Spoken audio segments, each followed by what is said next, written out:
In today's video, I'm going to show you how to preserve visual style across generations in Artistly AI. Once you're logged into Artistly AI, start by selecting or creating a base image that represents the visual style you want to keep consistent. This will act as your reference point. Next, go to the Image Generation tool and enter a prompt that clearly describes the style you want to preserve. Be very consistent with your wording.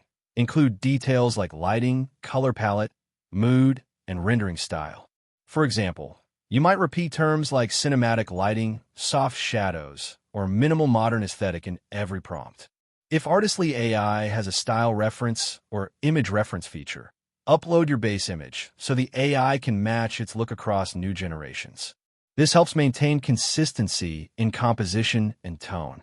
When generating new images, always reuse the same core prompt structure. Only change the subject of the image while keeping the style description unchanged.